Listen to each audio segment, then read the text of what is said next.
चाहे जितनी प्रतिकूलता हो, चाहे जितनी कठिनाइयां हो, साधनहीनता हो, सारी दुनिया स्वार्थ में बहती होगी, लेकिन हमारा संकल्प है, सूर्य भगवान उस तेज के, उस संकल्प के प्रतीक है। उनके रथ का एक ही चक्र है। 4 चाक वाली गाड़ी यहां भी एक्सीडेंट करती है तो एक चक्र चलाना है, और रास्ता खराब भी नहीं, रास्ता है ही नहीं। अधांतर में चलो रथस्य एकम चक्रम। रथ चलाने के लिए 7-7 घोड़े, उनको नियंत्रण करने के लिए सांपों के लगाम है, और रास्ता नहीं है, और सारथी जो है उसके पैर नहीं है। ऐसी गाड़ी चल सकती है क्या? कंप्यूटर में डाटा डालेंगे, कहेंगे नहीं चलेगी। लेकिन बिना थके रोज पूरब से पश्चिम जाना आना सूरज भगवान कर रहे हैं, क्योंकि कार्य की सिद्धि स्वत्व के भरोसे होती है। हिंदू समाज ने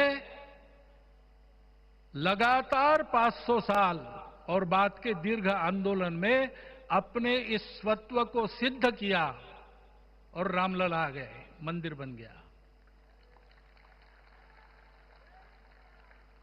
यही बात सत्य पर आधारित धर्म, सत्य जो प्रतिनिधित्व होता है ओंकार से, वो सारी दुनिया को देने वाला भारत हमको खड़ा करना है। हमारे इस संकल्प का प्रतीक यह राम मंदिर, उसकी प्रक्रिया आज हमने पूरी कर ली है।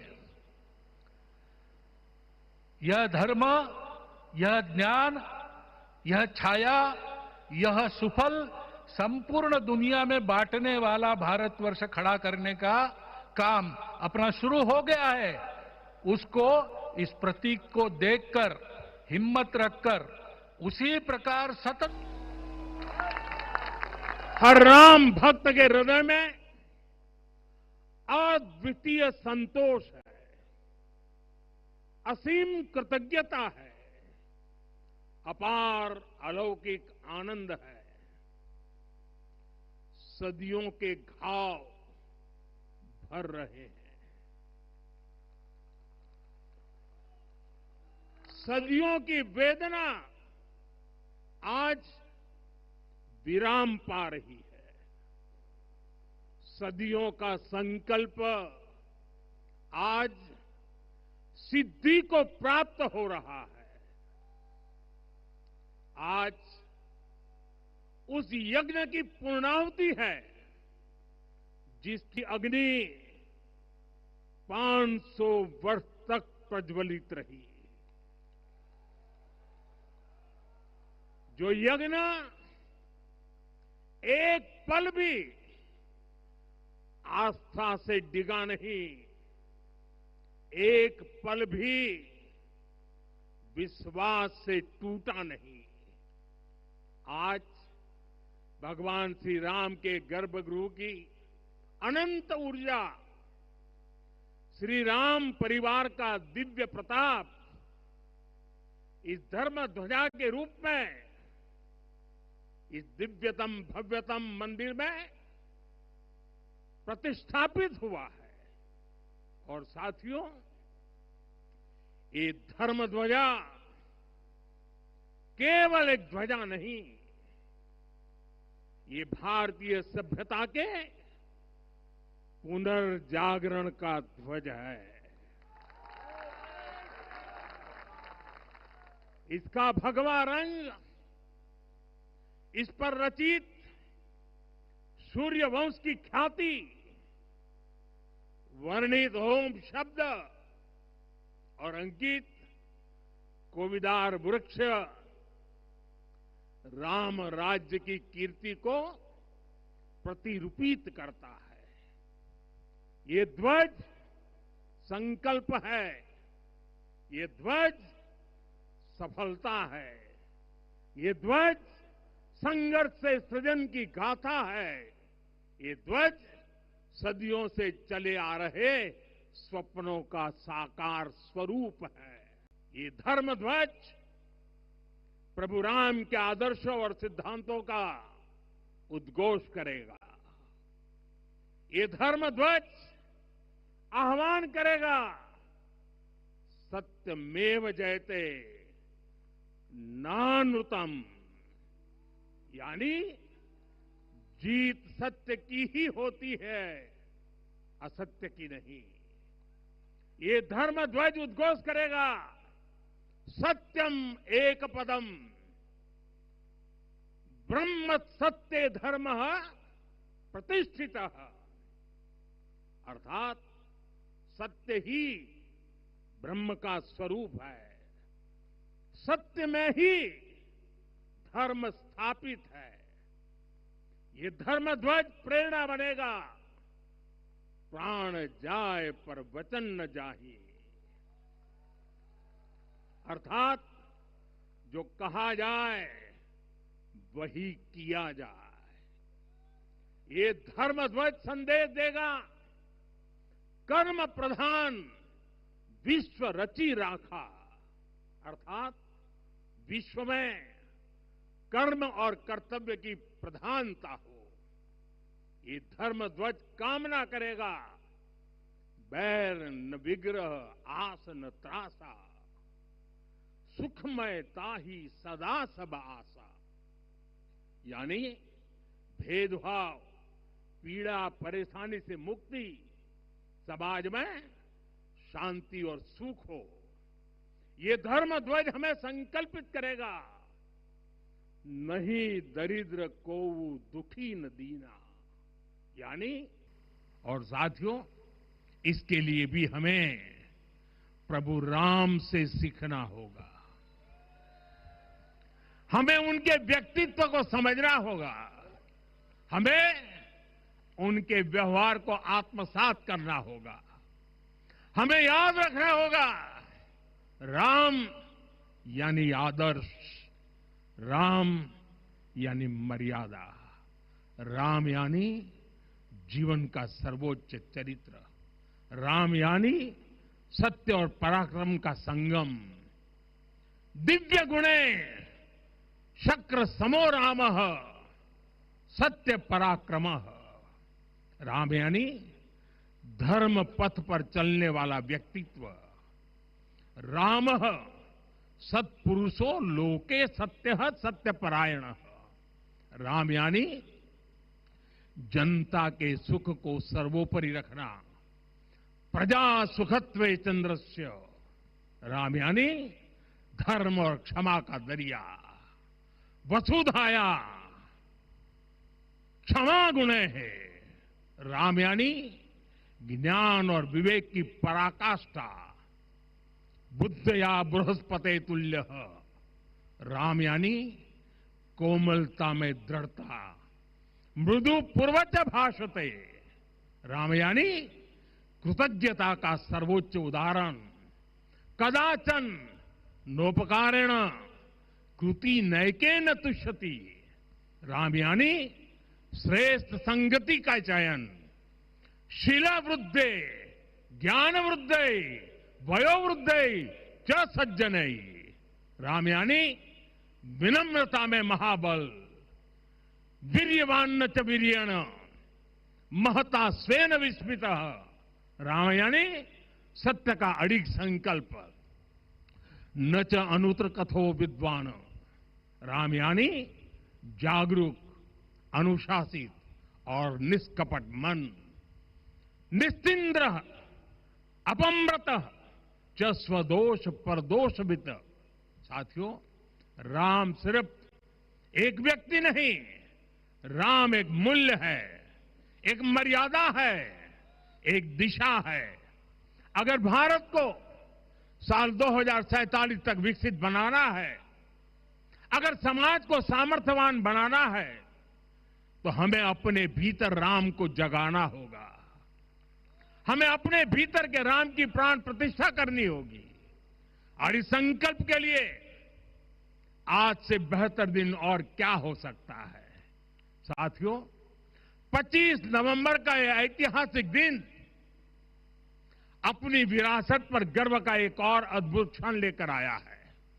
इसकी वजह है धर्म ध्वजा पर अंकित कोविदार वृक्ष। ये कोविदार वृक्ष इस बात का उदाहरण है कि जब हम अपनी जड़ों से कट जाते हैं तो हमारा वैभव इतिहास के पन्नों में दब जाता है। साथियों, जब भरत अपनी सेना के साथ चित्रकूट पहुंचे तो लक्ष्मण ने दूर से ही अयोध्या की सेना को पहचान लिया। ये कैसे हुआ? इसका वर्णन वाल्मीकि जी ने किया है। और वाल्मीकि जी ने क्या वर्णन किया है? उन्होंने कहा है, विराजित उद्गत स्कंधम कोविदार ध्वजः रथे। लक्ष्मण कहते हैं, राम, सामने जो तेजस्वी प्रकाश में विशाल वृक्ष जैसा ध्वज दिखाई दे रहा है, वही अयोध्या की सेना का ध्वज है। उस पर कोविदार का शुभ चिन्ह अंकित है।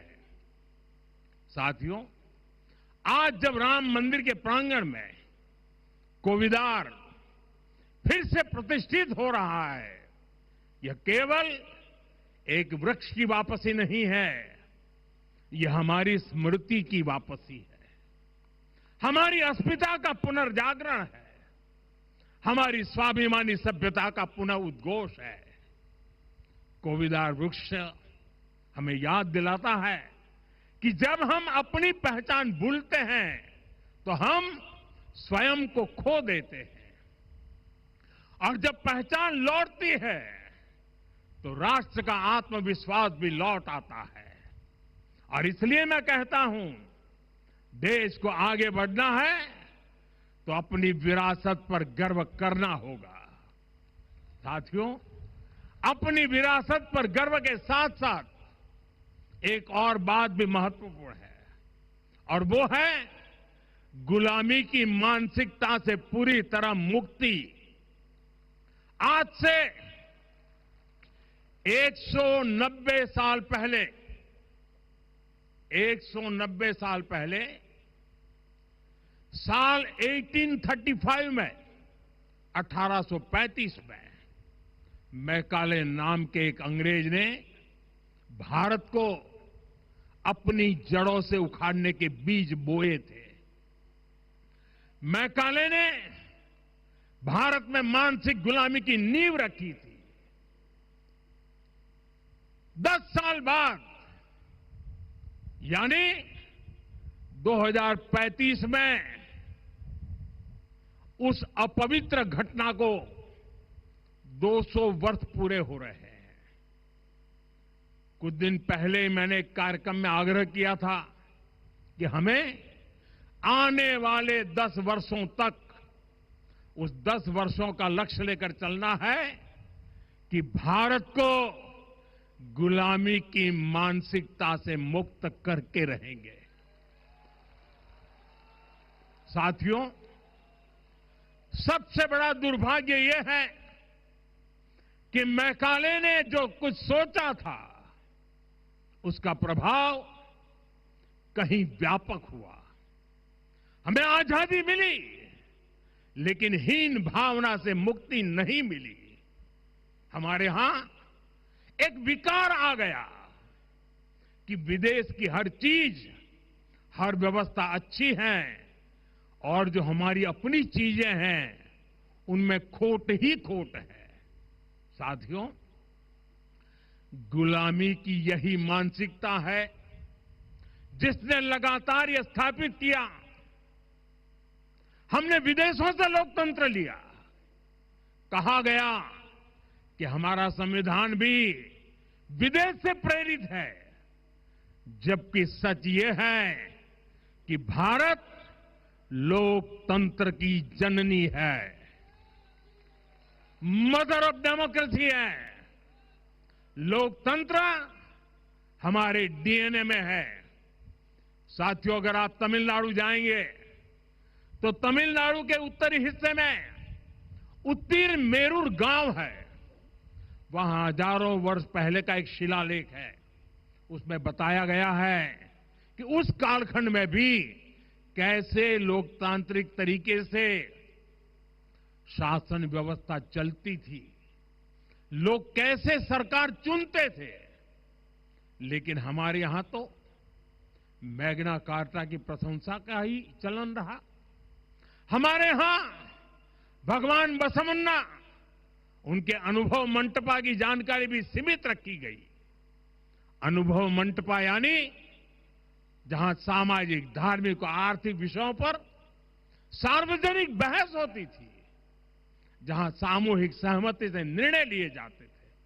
लेकिन गुलामी की मानसिकता के कारण इस भारत की कितनी ही पीढ़ियों को इस जानकारी से भी वंचित रखा गया। साथियों, हमारी व्यवस्था के हर कोने में गुलामी की इस मानसिकता ने डेरा डाला हुआ था। अब याद करिए, भारतीय नौसेना का ध्वज सदियों तक उस ध्वज पर ऐसे प्रतीक बने रहे जिनका हमारी सभ्यता, हमारी शक्ति, हमारी विरासत से कोई संबंध नहीं था। अब हमने नौसेना के ध्वज से गुलामी के हर प्रतीक को हटाया है। हमने छत्रपति शिवाजी महाराज की विरासत को स्थापित किया है। और ये सिर्फ एक डिजाइन में बदलाव नहीं हुआ, ये मानसिकता बदलने का क्षण था। ये वो घोषणा थी कि भारत अब अपनी शक्ति अपने प्रतीकों से परिभाषित करेगा, न कि किसी और की विरासत से। और साथियों, यही परिवर्तन आज अयोध्या में भी दिख रहा है। साथियों, ये गुलामी की मानसिकता ही है जिसने इतने वर्षों तक रामत्व को नकारा है। भगवान राम अपने आप में एक वैल्यू सिस्टम है। ओरछा के राजा राम से लेकर रामेश्वरम के भक्त राम तक और शबरी के प्रभु राम से लेकर मिथिला के पाहुन राम जी तक भारत के हर घर में, हर भारतीय के मन में और भारतवर्ष के हर कण कण में राम है। लेकिन गुलामी की मानसिकता इतनी हावी हो गई कि प्रभु राम को भी काल्पनिक घोषित किया जाने लगा। साथियों, अगर हम ठान लें अगले 10 साल में मानसिक गुलामी से पूरी तरह मुक्ति पा लेंगे, और तब जाकर के ऐसी ज्वाला प्रज्वलित होगी, ऐसा आत्मविश्वास बढ़ेगा कि 2047 तक विकसित भारत का सपना पूरा होने से भारत को कोई रोक नहीं पाएगा। आने वाले 1000 वर्ष के लिए भारत की नींव तभी सशक्त होगी जब मैकाले की गुलामी के प्रोजेक्ट को हम अगले 10 साल में पूरी तरह ध्वस्त करके दिखा देंगे। साथियों, अयोध्या धाम में रामलला का मंदिर परिसर भव्य से भव्यतम हो रहा है और साथ ही अयोध्या को संवारने का काम लगातार जारी है। आज अयोध्या फिर से वह नगरी बन रही है जो दुनिया के लिए उदाहरण बनेगी। त्रेता युग की अयोध्या ने मानवता को नीति दी। 21वीं सदी की अयोध्या मानवता को विकास का नया मॉडल दे रही है। तब अयोध्या मर्यादा का केंद्र थी, अब अयोध्या विकसित भारत का मेरुदंड बनकर उभर रही है। साथियों, भविष्य की अयोध्या में पौराणिकता और नूतनता का संगम होगा। सरयू जी की अमृत धारा और विकास की धारा एक साथ बहेगी। यहां आध्यात्म और आर्टिफिशियल इंटेलिजेंस दोनों का तालमेल दिखेगा। राम पथ, भक्ति पथ और जन्मभूमि पथ से नई अयोध्या के दर्शन होते हैं। अयोध्या में भव्य एयरपोर्ट है। अयोध्या में आज शानदार रेलवे स्टेशन है। वंदे भारत और अमृत भारत एक्सप्रेस जैसी ट्रेनें अयोध्या को बाकी देश से जोड़ रही है। अयोध्या वासियों को सुविधाएं मिले, उनके जीवन में समृद्धि आए, इसके लिए निरंतर काम चल रहा है। साथियों, जब से प्राण प्रतिष्ठा हुई है तब से लेकर आज तक करीब करीब 45 करोड़ श्रद्धालु यहां दर्शन के लिए आ चुके हैं। ये वो पवित्र भूमि है जहां 45 करोड़ लोगों के चरण रज पड़े हैं और इससे अयोध्या और आसपास के लोगों की आय में आर्थिक परिवर्तन आया है, वृद्धि हुई है। कभी अयोध्या विकास के पैमानों में बहुत पीछे थी, आज अयोध्या नगरी यूपी के अग्रणी शहरों में से एक बन रही है। साथियों, 21वीं सदी का आने वाला समय बहुत महत्वपूर्ण है। आजादी के बाद के 70 साल में भारत विश्व की 11वीं सबसे बड़ी अर्थव्यवस्था बना। 70 साल में 11वीं। लेकिन पिछले 11 साल में ही भारत विश्व की 5वीं सबसे बड़ी अर्थव्यवस्था बन चुका है। और वो दिन दूर नहीं जब भारत विश्व की 3री सबसे बड़ी अर्थव्यवस्था भी बन जाएगा। आने वाला समय नए अवसरों का है, नई संभावनाओं का है और इस अहम कालखंड में भी भगवान राम के विचार ही हमारी प्रेरणा बनेंगे। जब श्री राम के सामने रावण विजय जैसा विशाल लक्ष्य था, तब उन्होंने कहा था, सौरज धीरज ते ही रथ चाका, सत्यशील दृढ़ ध्वज पताका, बल विवेक दम परहित गोरे, क्षमा कृपा समता रजु जोरे। यानी रावण पर विजय पाने के लिए जो रथ चाहिए, शौर्य और धैर्य उसके पहिए हैं, उसकी ध्वजा सत्य और अच्छे आचरण की है, बल विवेक संयम और परोपकार इस रथ के घोड़े हैं। लगाम के रूप में क्षमा दया और समता है जो रथ को सही दिशा में रखते हैं। साथियों, विकसित भारत की यात्रा को गति देने के लिए ऐसा ही रथ चाहिए, ऐसा रथ जिसके पहिए शौर्य और धैर्य हो, यानी चुनौतियों से टकराने का साहस भी हो और परिणाम आने तक दृढ़ता से डटे रहने का धैर्य भी हो।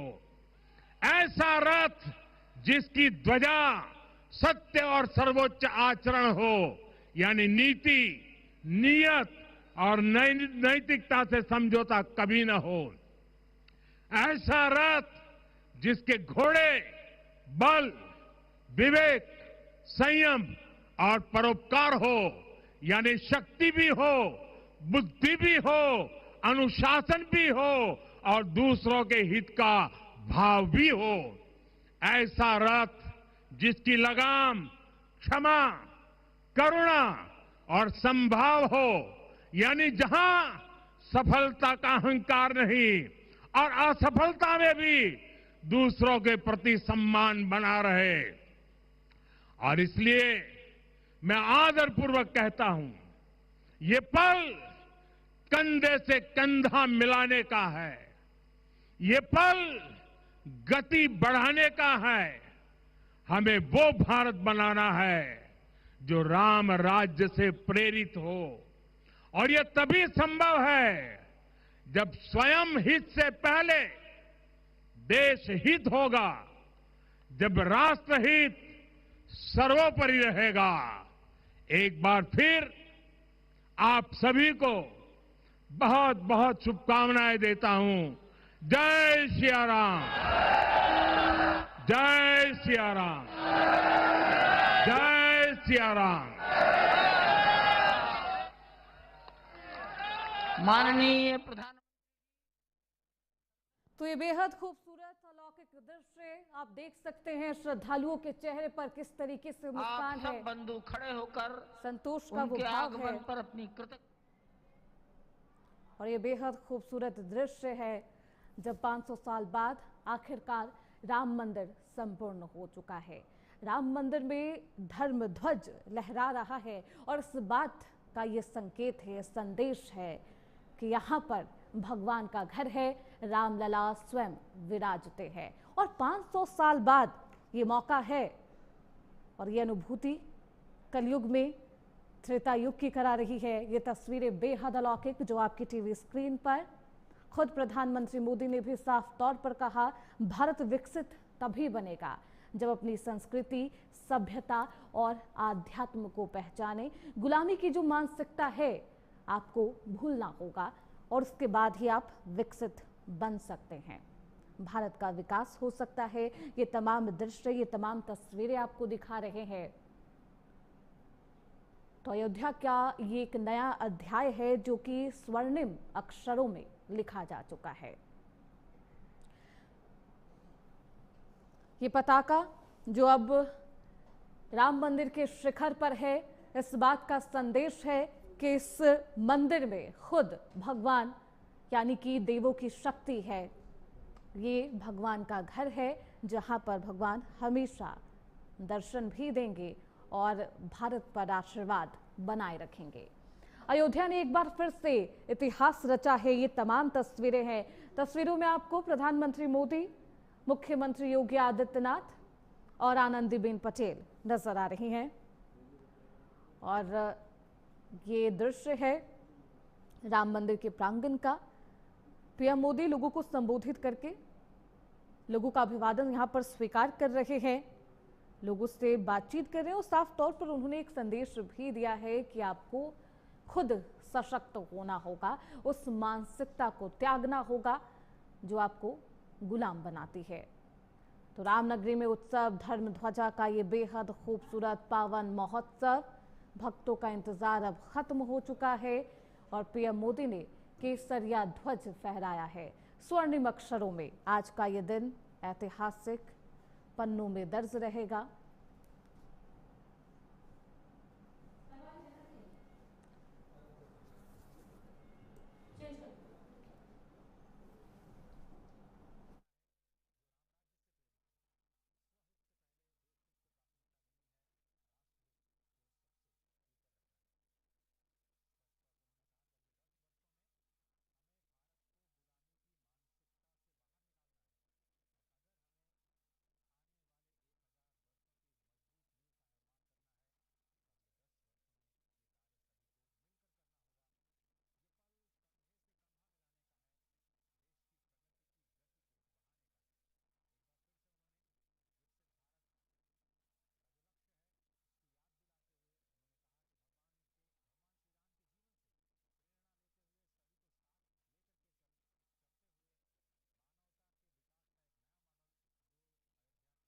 तो अयोध्या का कण कण आज सिर्फ यही कह रहा है, मंगल भवन न मंगलहारी, द्रवहु सुदशरथ अजिर बिहारी। धर्म ध्वजा जो रामत्व का संदेश संपूर्ण विश्व में सतत देगी, निरंतर देगी और बताएगी कि सनातन सिर्फ एक धर्म नहीं बल्कि सनातन वो भाव है जिसमें रामत्व की भावना निहित है, जिसमें प्रेम की भावना निहित है। वो भाव है जिसका ना अंत है ना आरंभ है। और राम तो स्वयं धर्म के विग्रह हैं, इसीलिए कहा जाता है रामो विग्रहवान धर्मा।